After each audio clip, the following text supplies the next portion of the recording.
Good afternoon. It's Friday the 25th of September 2020, just after 1 o'clock. Welcome to UK Column News. I'm your host, Mike Robinson. Joining me today in the studio, Patrick Henningsen. Welcome to the programme, Patrick. Great to be with you, Mike. Right. So, we're getting started off with the news from yesterday.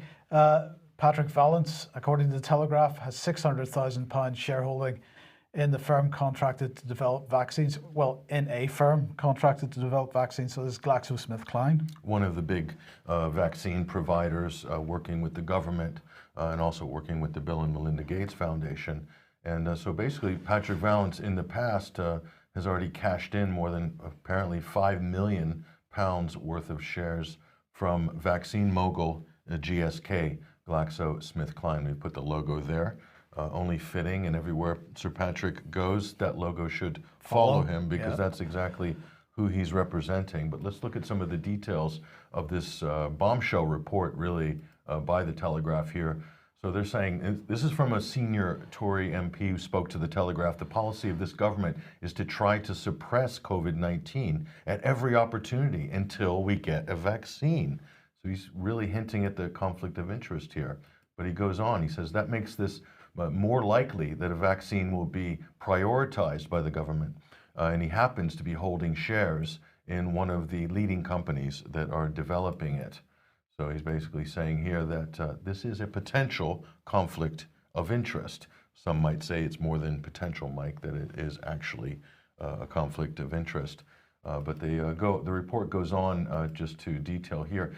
If he is making decisions on vaccines and advising the government on them, then he either needs to divest himself of the shares or make a declaration every time he touches on the subject.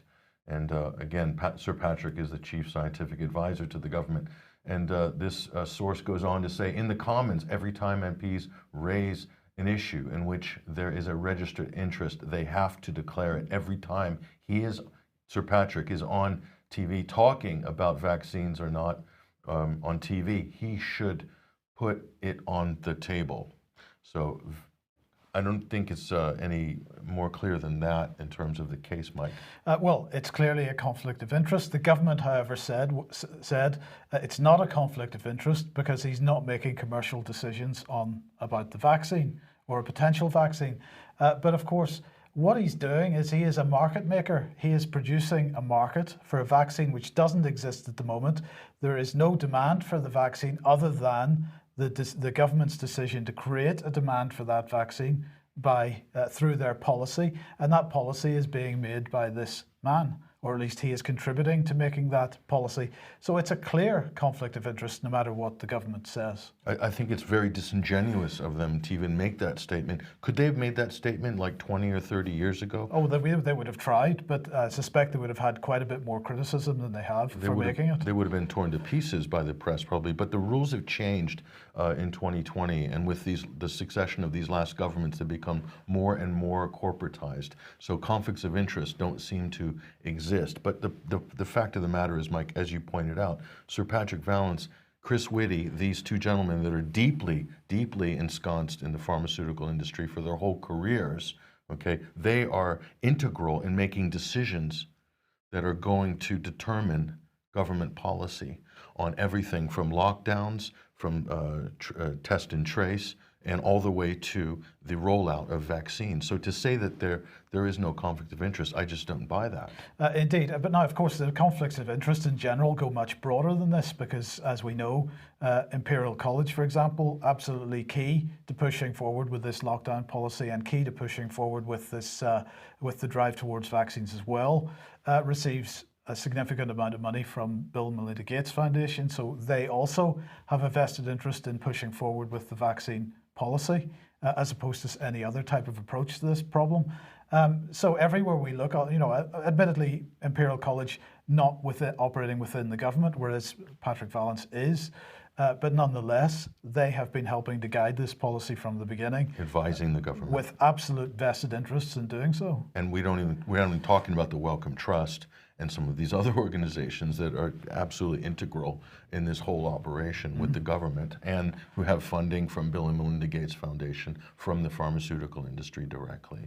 So let's look at these two gentlemen here. This was at their press conference, Mike, Again, you see the GSK logo there with Sir Patrick. I think Patrick Vallance isn't chuckling anymore. They were chuckling a bit on Monday, but not anymore. More on the chuckling in a second, but so just to reiterate, Sir Patrick Vallance, Chief Scientific Officer, former head of GlaxoSmithKline Research, major shareholder in GSK, and Chris Whitty, Chief Medical Officer, already in the pocket after being awarded 31 million by the Bill and Melinda Gates Foundation. Admittedly, this was for a research project. It wasn't money directly put into the bank account of Chris Whitty. Well, indirectly, but he still got a salary as a result of that. A major beneficiary. Yeah, absolutely. And also an interim board member, former, we're not sure or not, but apparently former at least interim board member of CEPI. This is the vaccine coalition funded by Gates as well. So again, Chris Whitty is right at the hub of the big pharma transnational pharmaceutical vaccine rollout with the Bill and Melinda Gates Foundation. So no questions there in terms of, so they're saying, please, you need to take our vaccine when it comes out in the spring. And this was really the subtext of the whole presentation that they gave on Monday, as well as talking about various pharmaceutical products that are on the market. Again, I don't know if they were just selling product or if they were, advising the public on public health. It's very difficult to see. But it doesn't end there, Mike. We've also have the head of the government's COVID-19 vaccine task force. This is Kate Bingham. She's also very involved in the industry, on the board of the DF Investment Committee. This is a committee that's dealing with investment and the pharmaceutical industry, created by 6 of the biggest firms, including GSK, Eli Lilly, Pfizer, and others there. So everywhere we look in terms of government, Mike, we see all of these people that have very tight relationships with the pharmaceutical industries who are going to benefit massively if there's some kind of massive rollout pushed by governments globally for a COVID-19 vaccine. And no one's asking the question, why do we need a universal COVID-19 vaccine when COVID-19, more and more seems to not pose the threat that it was sold to the public as last spring? I don't know what your thoughts are on this, Patrick, but it seems to me that if you've got 2 of the key advisors to government, 2 of the key drivers, and we'll look at a photograph a little later that suggests that Chris Whitty is more than just a driver of this policy. If those 2 key voices have got vested interests in pursuing a particular policy direction, which it could be shown perhaps resulted in unnecessary deaths, I think there's personal liability there. They've got questions to answer, and perhaps it requires criminal investigation at that point. Absolutely, as well if there's a conflict of interest. That's on top as Yes. well. Lockdown policies, we could make an argument of what you just said Yes. in terms of lockdown deaths. But what is this? What's the main point here? All of the conversation from government, from the scientific advisors to the government, is all about vaccines. The only way we can achieve herd immunity is through a vaccine. So not naturally, but synthetically through this product that the industries that they represent, the interests they represent, is going to provide. And this isn't actually what the science is actually saying right now. Let's look at the conversation on immunity. We're talking specifically about T cells. You've covered this many times before, but I think it's worth covering again and to keep talking about this in terms of T cell immunity. What do we know about T cells right now? Well, we know that they're more important actually than antibodies, according to multiple peer-reviewed papers, many of them that you've shown on this program in past episodes. We'll show you another one in a minute. And that's on the basis that they provide long-term immunity, as opposed to antibodies, which appear for a particular period of time and then disappear once the infection's gone. Sure, after months or something like this. So yes, T cells actually more important than antibodies, that totally defies the whole conversation that this crisis led off with last winter, because antibodies are directly associated with vaccines. That's why. So this seems to me, Mike, why the media and the government want to keep this conversation into the antibody and vaccine conversation because they don't want you to talk about the larger immunity picture, which is the adaptive immunity systems that everybody has as well. Absolutely. And that young people have so well. So cross immunity you're talking about derived from prior coronaviruses. So they're finding that people have immunity to COVID without ever having caught COVID. So cross immunity from previous coronaviruses. So again, no need for a vaccine if you had exposure to a previous coronavirus. And so this is why children most likely are less affected by COVID-19 because of T-cell immunity. And also it's why fewer people are susceptible to COVID-19. So they're talking about 90% susceptibles out there in the public, these big numbers that we should be afraid of. And that's why we need a vaccine. Like we can't get back to normal without a vaccine. But actually what we're finding here with T-cells, Mike, is yeah, we probably are at herd immunity right now because of T-cell immunity is one of the things, as well as antibody immunity too. So let's look at one of those papers here, and this is from Research Square. So SARS-CoV-2 T-cell epitopes define heterologous COVID-19 induced T-cell recognition. My scientific pronunciation might be off, but that's the basic thrust of this paper is T-cell immunity to COVID-19 is very effective. So now moving on, we have our health secretary here, Minister for Health, Matt Hancock, MP. Our strategy is straightforward. We must act to suppress this virus while protecting our economy and education by shutting down the economy and closing the schools. Closing schools and quarantining children until a vaccine or mass testing is ready. So everywhere we look, the statements, Mike, from the government, it's all about, this is all for the vaccine. It always has been about the vaccine. And we knew that, we suspected that, but now they're saying it. So this is the big difference this week, is the government is actually saying this now. Boris Johnson's admitted it, as has Matt Hancock. Yes. So this is a sea change, I think. Now, contrast this conversation we're seeing in the UK with the health secretary, with the science advisors, Valence and Whitty, okay? They're ignoring the whole issue of T-cells. It's all about vaccines. We can't get back to normal. Nothing can go back to normal. The economy, nothing. You can't have your life back. You can't meet your friends without our vaccine, which is coming in 6 months. So we need to lock down or have a type of lockdown scenarios for 6 months. That's the UK conversation. Now, a different conversation is happening in the United States. Let's take a look at this video.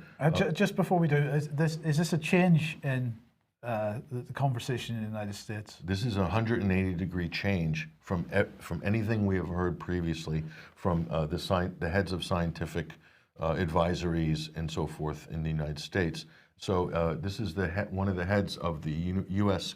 Coronavirus Task Force. This is Dr. Scott Atlas. And listen closely to what he's saying, and it's, to me, very significant that he said this. Listen. Dr. Redfield today said that more than 90% of the population remains susceptible to coronavirus. Do you agree with that assessment? Yeah, I think that Dr. Redfield misstated something there. And so he misstated last time and I'm going to answer your question if you let me finish. The data on susceptible that he was talking about was his surveillance data that showed that roughly 9% of the country has antibodies. But when you look at the CDC data state by state, much of that data is old. Some of it goes back to March or April before many of these states had the cases. That's point number one. Point number two is that the immunity to the infection is not solely determined by the percent of people who have antibodies. If you look at the research, and there's been about 24 papers at least on the immunity from T cells, that's a different type of immunity than antibodies. And without being boring, the reality is that according to the papers from Sweden, Singapore, and elsewhere, there is cross immunity, highly likely, from other infections. And there is also T-cell immunity. And the combination of those makes the antibodies a small fraction of the people that have immunity. So the answer is no, it is not 90% of people that are susceptible to the infection. So I guess my question is, I'm not a doctor, I defer to your expertise on this and to his, but so Americans hear one thing from the CDC director and another thing from you. Who are we to believe? You're supposed to believe the science, and I'm telling you the science. So he's not telling us science. I'm telling you the science, and that's the answer. And if you want to look up all the data, you're free to. You can also talk to the following epidemiologists. I guess why is he still going out before Congress and speaking if you say he's misstated today and the president said he misstated last time? Americans are looking for the best information right now. Yeah, and I'm giving you the best information, and it's confirmed by people like Martin Kulldorff, who's a Harvard epidemiologist at Harvard Medical School. Let me finish, please. Jay Bhattacharya and Johnny Anides, both epidemiologists at Stanford. Professor Gupta, University of Oxford. These are people who know the latest data on the immunology and what's happening, and I just recited it to you. They really don't like it whenever somebody is giving them information that doesn't fit with their narrative. I'm talking about the journalists here. The press. Did you see how fast they jumped on him? Yes. He was about to name the top epidemiologists in the country, and a British epidemiologist, Dr. Sunetra Gupta from Oxford University, someone who's really shut out of the mainstream media conversation for the most part in the UK, and he's naming them in front of the White House press corps. And they're trying to shut him down. So that's significant, Mike. That's a very different conversation. You won't hear that from Anthony Fauci. And again, a lot of people believe this is why Anthony Fauci has been slightly sidelined recently. I think the administration is starting to realize that they have been had in the early stages of this. That this threat, this crisis has really been pumped up by bad information. We'll see more verification of whether this is the case in the coming weeks and months. So many people tweeting this image around of Chris Whitty, really red-faced and apparently banging the table, and Boris Johnson looking very sheepish on the other side of the table. Matt Hancock, arms folded, trying to get away as quickly as possible, it looks like. And it's not, so obviously it's difficult to know exactly what's going on in a still like this, but what are your thoughts? Well, just imagine, Mike, the scene you see here. Imagine this, turn back the clock and imagine they're all at boarding school, okay? Just turn the clock back and all of these characters are at boarding school. You know kind of what the conversation's like, and you also know the pecking order. And so this go back to the image, just this idea that Chris Whitty is this sheepish kind of, nondescript bureaucrat, who's neutral, okay? This image really blows that out of the water. You can see he has a bad temper. He is trying to intimidate, or it looks like he's really upset about something. So you think about who his interests are, who he represents. He represents, for the most part, the pharmaceutical industry, okay, his whole career, and the Bill and Melinda Gates Foundation. So there must be an agenda item or something that is not going his way, and he is basically shouting down. You can see Boris Johnson's a bit afraid, seems to be taken back. Matt Hancock is over there in the corner, cowering in the corner there, and Dominic Cummings is just sitting back saying, "Oh, I think you've upset him." So it's an interesting scene, isn't it? Yeah, absolutely. Okay, well, I think maybe we'll be a little bit sarcastic for a second. Good news, Patrick, because the NHS app has been released, and it's a vital part of the fight against coronavirus, apparently. And, well, the government, of course, had to drop their idea of a centralized server which collected all this data, and they've had to go with the infrastructure that Apple and Google have provided instead, which, of course, doesn't allow the government to collect the same amount of data that they were hoping to. It's been very disappointing for them, but it's going to do all kinds of useful things. So let's just have a look and see what it's going to do. First of all, it will give you alerts. It'll give you QR check-in. That means that QR code that your restaurants and pubs will have, you'll be able to scan that, and that will automatically register you with the system. It'll give you a list of symptoms in case you're in any doubt at this stage what they are. It will allow you to book a test if you want to. And it will help you self-isolate by giving you advice on how many days you've got to self-isolate and making sure you've got a countdown of that and so on. So that's absolutely wonderful. Now, as I just said, of course, this was the original situation. They were comparing, the NHSX was comparing the decentralized system that Apple and Google were developing with the UK government's centralized system. And they were really getting very excited about their centralized system because it was going to allow them all kinds of data collection, completely anonymous, of course, if you believe that. But unfortunately, their centralized app didn't work because it simply drained the batteries of the mobile phones concerned. So they've had to basically cancel that idea and go with Apple and Google. So that isn't going to work out quite so well for them. But here's what they're saying, that this will work if you have a phone which has Bluetooth Low Energy 4, is Android Marshmallow or better, iOS 13.5 or better. But here's the problem. They've been screwed by the United States sanctions on China because if you've got a Huawei that's been bought in recent months, that ain't going to work because, of course, Google is no longer supplying Huawei with the operating system. How unfortunate. Yes. So I wonder how many people actually will have access to this. Probably, I think 30% of people with iPhones don't have a version of iOS that will run it.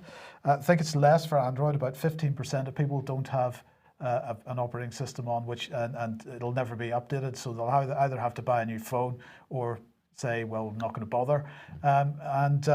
And of course, that doesn't count the people that don't have smartphones at all. Will it work on my Nokia Banana? No, it won't. Sorry, Patrick, it won't. I know you're disappointed about that. You will not be able to scan QR codes. You'll not be able to take part. I've had that phone since The Matrix when I was so, I mean, I'm really I attached to it. I get it.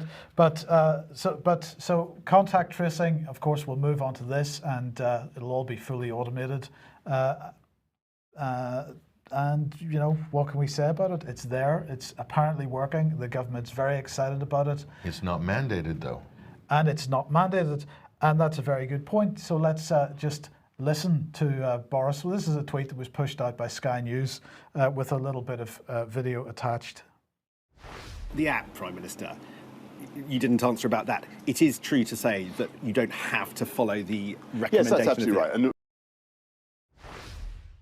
so that's all he said. That's absolutely right. You don't have to follow the advice in the app because, of course, there's no legal basis for that. However, what he went on to say in that little video clip was, of course, he is deploying the police to make sure you do follow the advice on the app. So the question is, what are the police going to do? Are they going to become a lot more draconian about handing out fines than they have been in the past?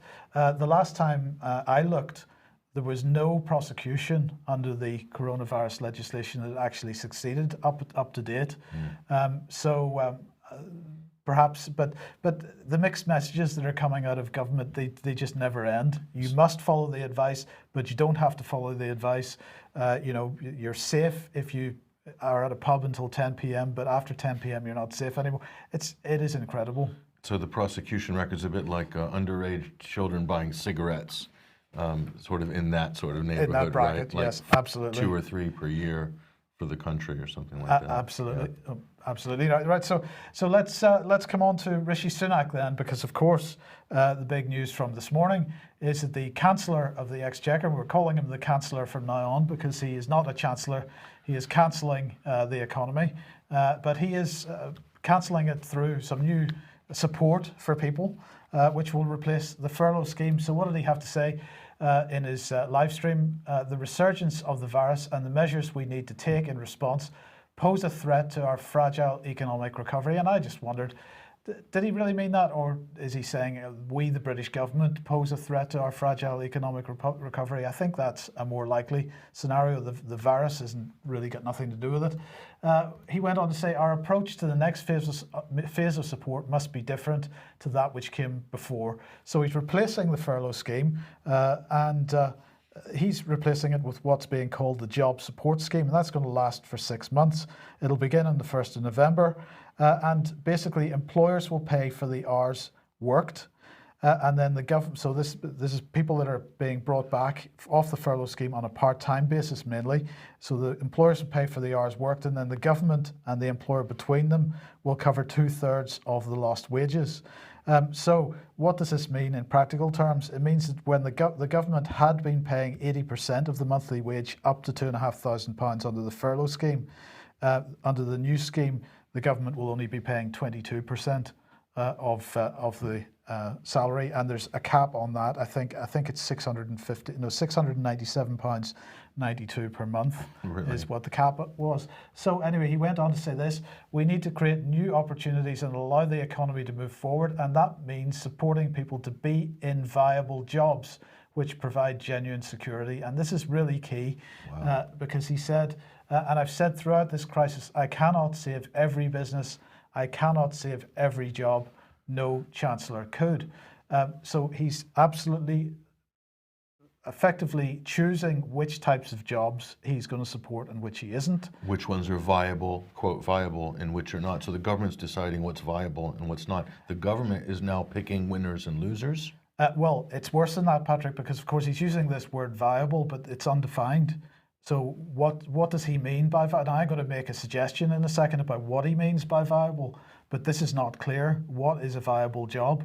So this is before you go on, Mike. Yes. I'm just going to say, and I'm not being, I'm not exaggerating this point at all. This is Soviet level command and control of the economy and the socioeconomic environment.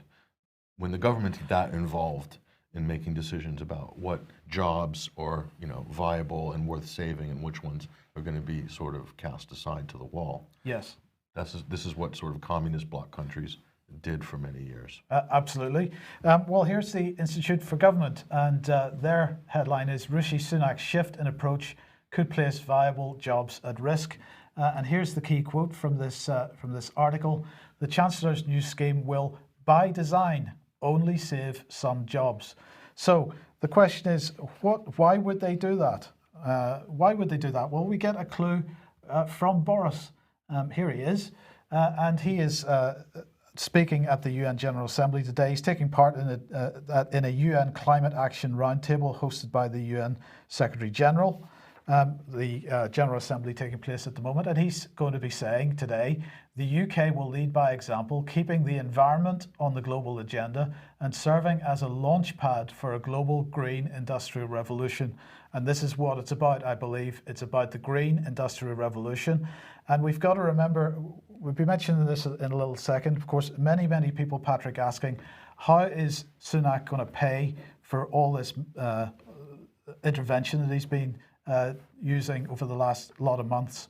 And of course, the answer to that comes from the Bank of England, because they are printing money left, right and centre. So here's Mark Carney, former governor of the Bank of England. He left his job pretty much as COVID was hitting. But if you remember, in the months leading up to that, he was being very clear about the change that was necessary in the British economy. And he said this: at the core of the system now, these questions are being asked if you're on the right side or the wrong side. And if you're on the wrong side, what are you going to do about it? And he went on to say, companies that don't adapt, including companies in the financial system, will go bankrupt without question. He said there will be industries, sectors and firms that do very well during this process because they'll be part of the solution. But there will also be ones that lag behind, and they will be punished. And of course, what he was talking about was, just as Boris is going to be talking about today at the General Assembly, the new green economy.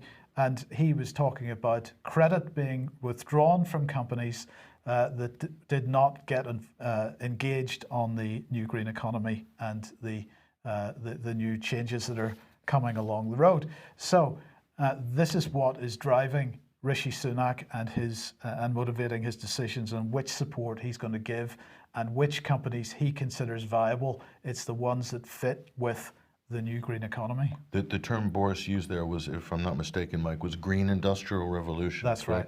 So that's a combination of the Green New Deal and the fourth industrial revolution. Absolutely. So the term that he's just drifted out is a new term that's an amalgamation of the existing World Economic Forum fourth industrial revolution, which we've talked about before, and we've covered the work of Cory Morningstar as well. Yes. On this program. Her blog called The Wrong Kind of Green is definitely a go-to spot for this topic. So that's a new term Boris has has rolled out there. So we might be seeing more of this term. I'm sure we will. Manchester Evening News here asking, Rishi Sunak asked how Britain will pay for job support schemes as bill continues to grow. And the question is, how big is the bill now? Well, let's just have a look because here's Metro.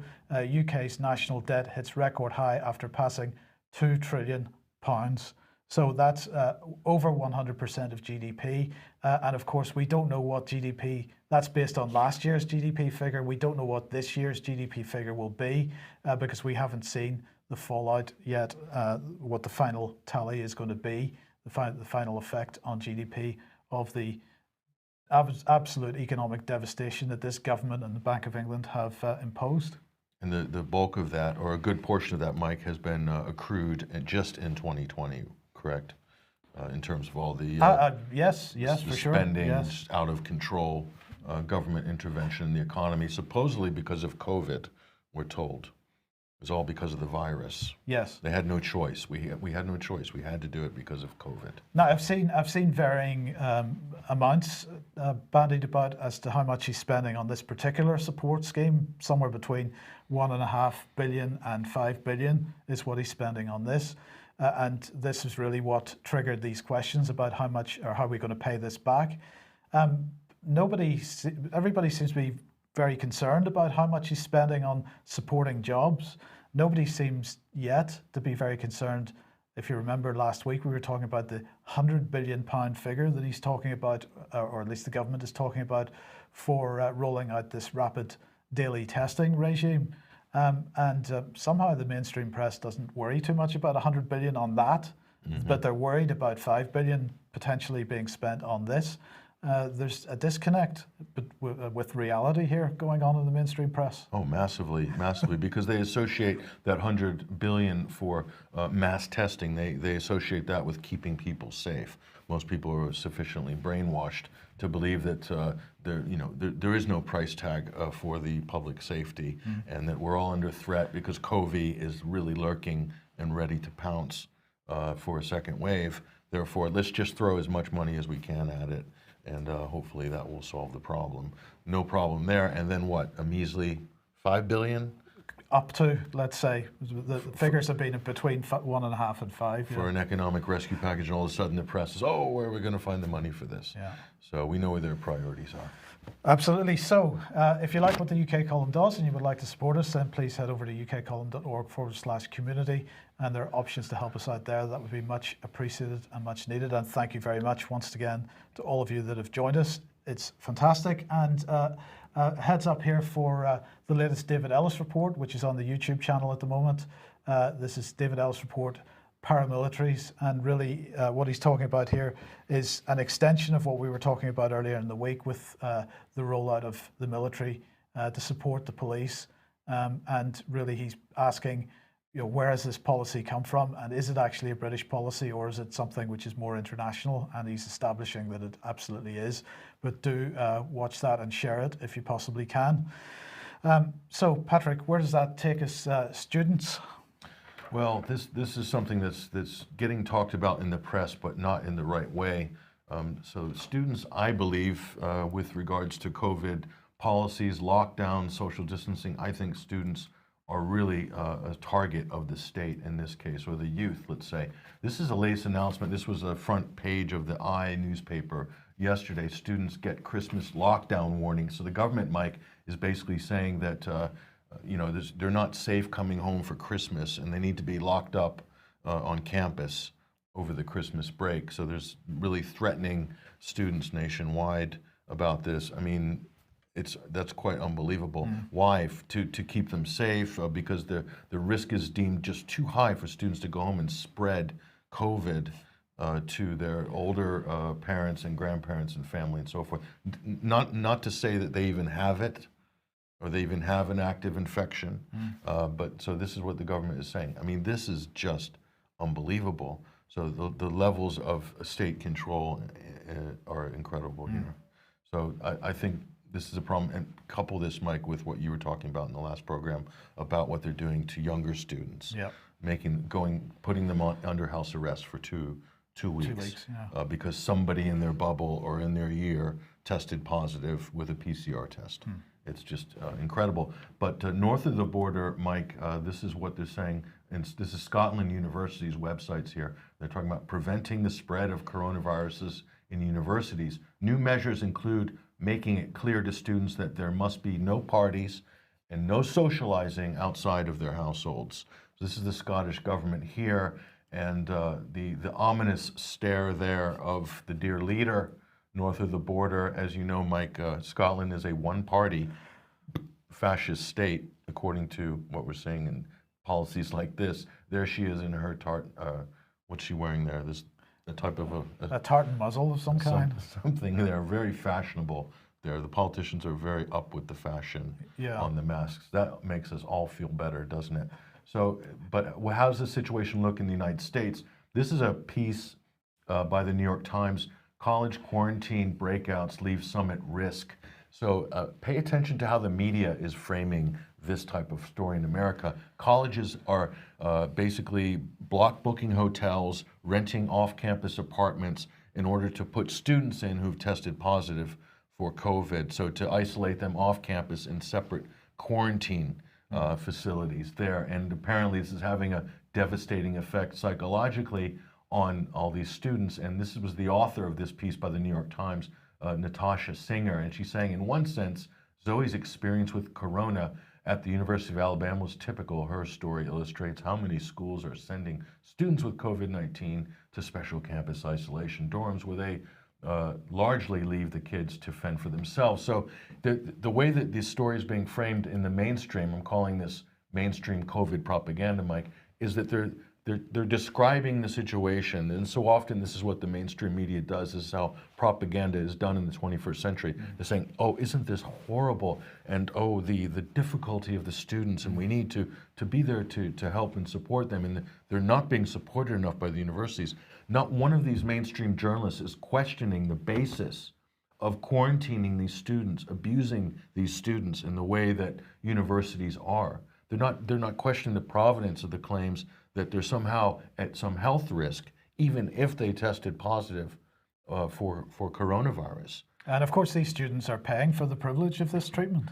Paying handsomely and going into debt, accruing $120,000, $150,000 worth of debt in order to what? Be treated like basically prisoners, like they're sort of infectious lepers and running little leper colonies off campus that the universities are doing. So, the mainstream coverage is really shameful on this. And so this is what's happening to students. We're seeing reports all across the country. There's going to be a backlash, okay? It'll probably come from some parents and from some students, but we'll see how this looks here. So the Center for Disease Control, this is updated infection fatality, survival rates for COVID-19. This was just published last week. This is very important. And we're talking about values here for pandemic planning scenarios.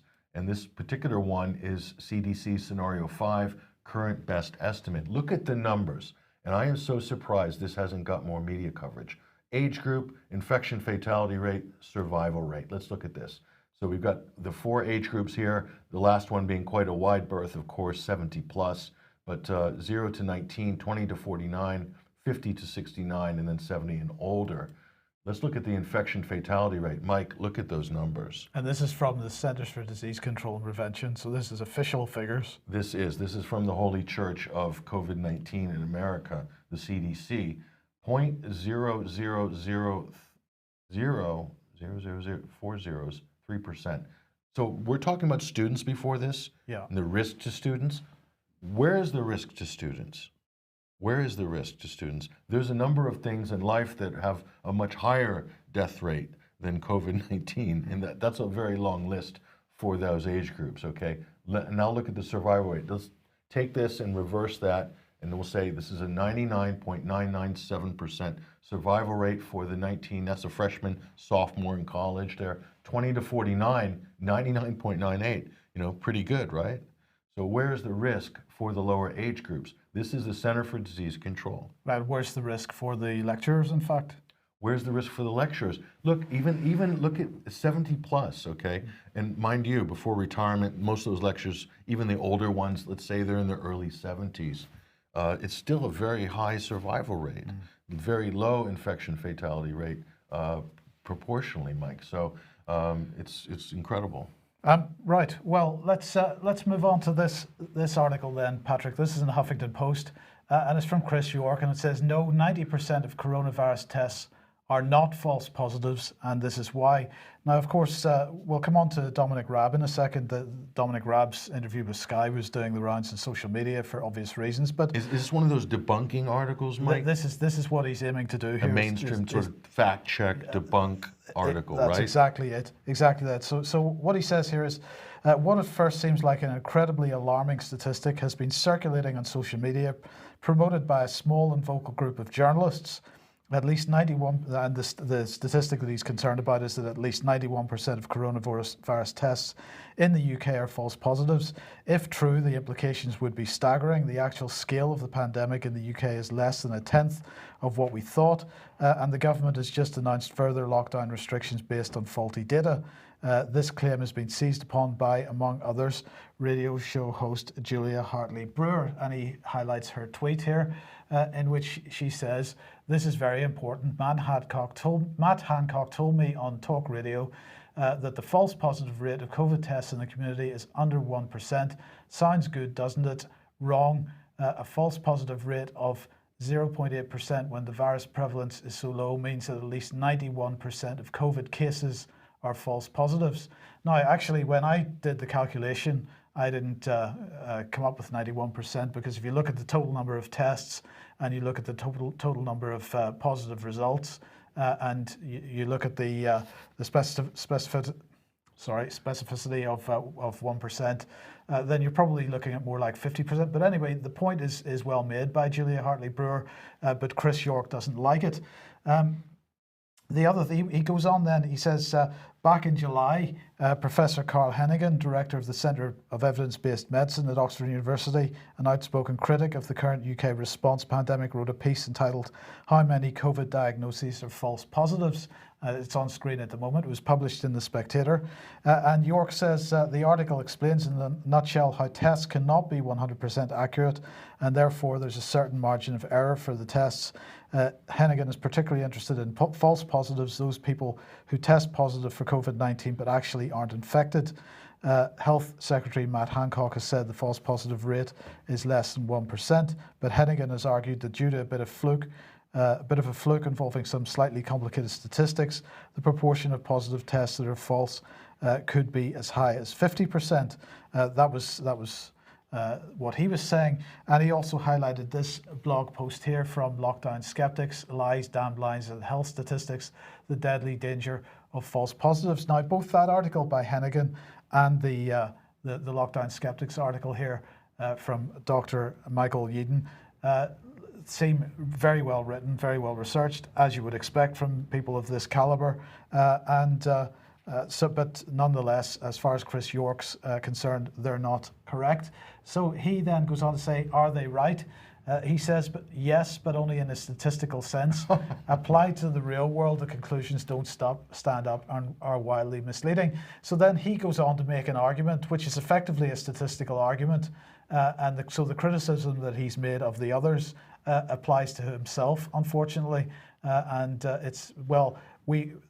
What I will say, Patrick, is that when you read an article from Carl Henningsen, for example, you won't find anything in there that you could describe as disingenuous. In Chris York's article, we'll come on to it in a second, you very much can find things which could be described as disingenuous. So when we're accusing people of making analyses based on a statistical sense, then perhaps you might take that into account when we consider who's being accurate. Also, the style of these fact-checking articles, there's a common thing you'll see. The headline of the debunking or the mainstream fact-checking article will sort of debunk or say that a claim is false. And then when you read further, in most of these articles, at some point, they'll admit that it's mostly true or partially true, or as Chris York saying, yes, it's true, but only in a statistical sense. He puts in this caveat there. And what he's attempting to do, which he'll show us now, is he's trying to reframe the argument into a sort of statistical cul-de-sac. Absolutely. So he goes on and he highlights a nice little graphic provided by the British Medical Journal, which he has embedded in the article here. Well, he's saying that, as you can see there, that the number of false positives, which is in the top right-hand block, is very small compared to the number of positive tests. But of course, he's talking about sensitivity and specificity, and he does describe this in the article, which are technical terms with respect to viral tests. But there's a third item on the test there, on the graphic there, which is about the probability of somebody arriving for a test with the disease. So there's a third variable in this, which absolutely skews the results. So when that potential precondition is set to, that looks like 80% there, then obviously you end up with a very small false positive result. Sure. But the problem is that that's on the basis that people are arriving at test centres with symptoms, and therefore you could make an assumption that they are likely to be arriving with a potential for a positive result at least. But as we've heard from Matt Hancock and others, and in the mainstream press as well, lots and lots of people, and we don't know exactly how many people, have been turning up to get a test with no symptoms at all. So in that case, that 80% figure that in the original graphic is wrong. So if we reduce it to 1%, say, just as a bit of an exercise. And pillar 2. Yes, absolutely, yes. If we reduce that to 1%, so a very low pre-existing chance of somebody having, then in fact the false positive rate relative to the positive rate overall becomes a lot larger. So isn't that what pillar 2 testing is all about? Exactly. Mike? And this what's driving the number of cases, quote cases, with coronavirus, and hence driving the call for second lockdown. It's creating a second wave that's not there, and then it's pushing for a second lockdown, using it as a pretext for the policy. That's absolutely right. So then, of course, the next thing was, and Chris York mentioned this in his article, Dominic Raab comes along to Sky News and says the challenge with testing for COVID-19 in airports, because he was being asked about the fact that people aren't being tested as they arrive back into the country.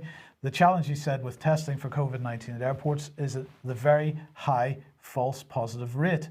And he went on to say only 7% of tests will be successful in identifying those who have the virus.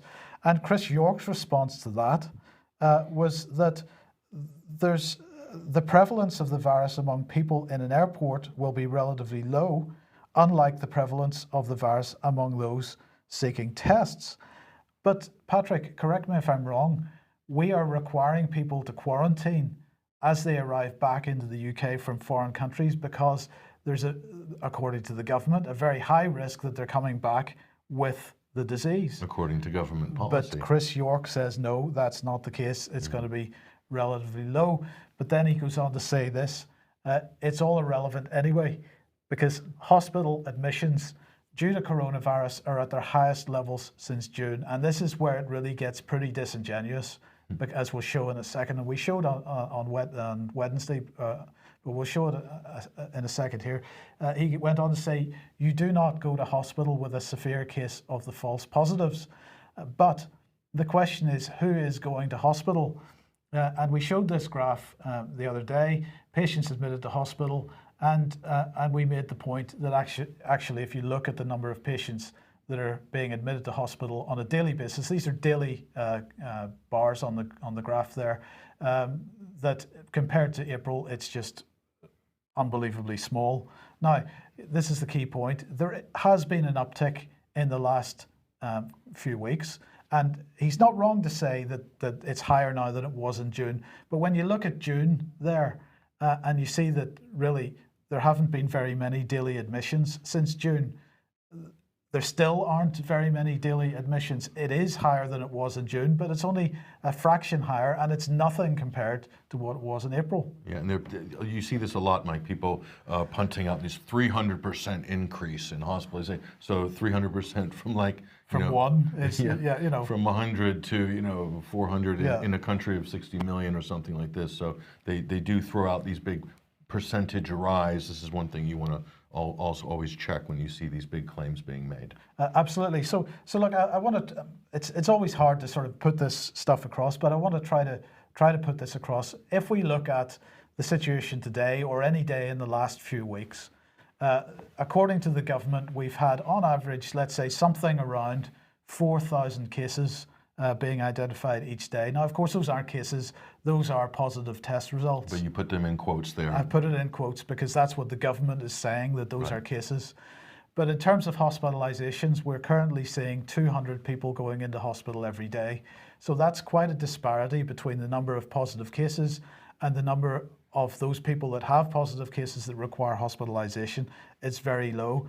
Now, if you compare that to the situation in April, where they were discovering 2,000 cases on average, something around 2,000. It was never exactly 2,000, but you were getting the same number of people ending up in hospital.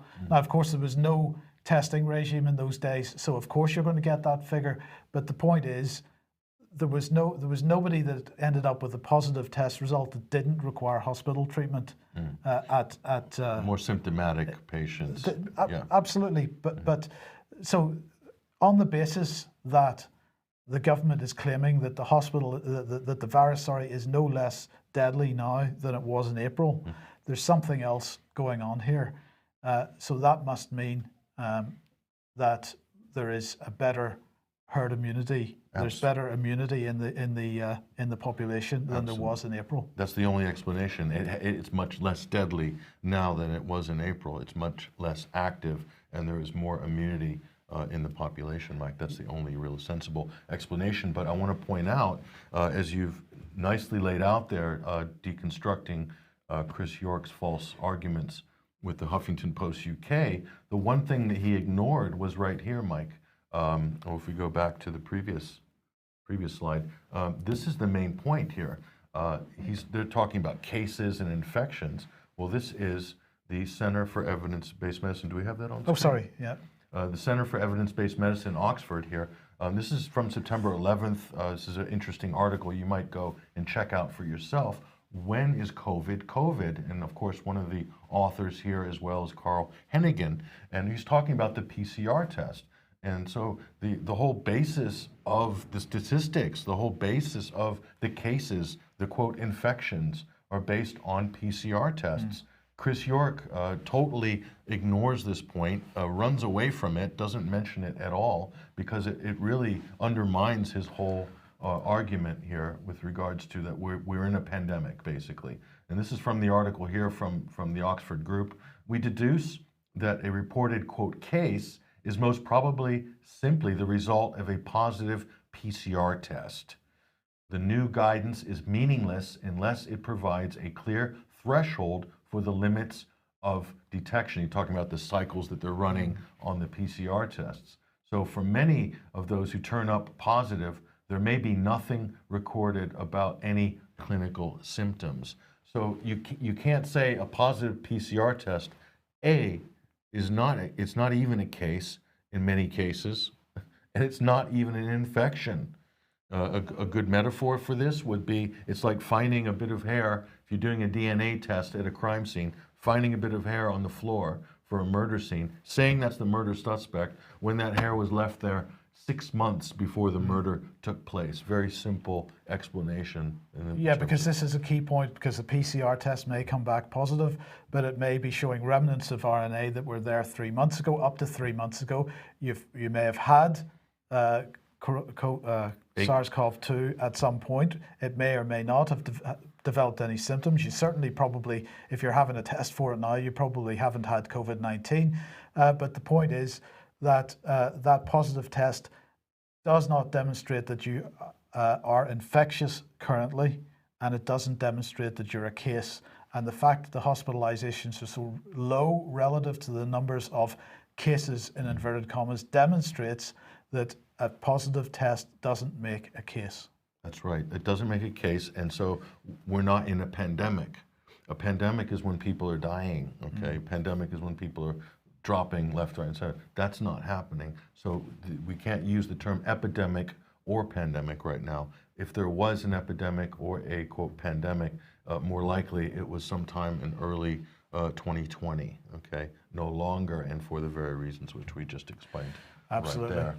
So on to, well, we'll just round off with this and over to our dear leader here, Boris Johnson, Prime Minister. What's he saying? Well, he's saying, he tweeted this out actually, Mike, just yesterday.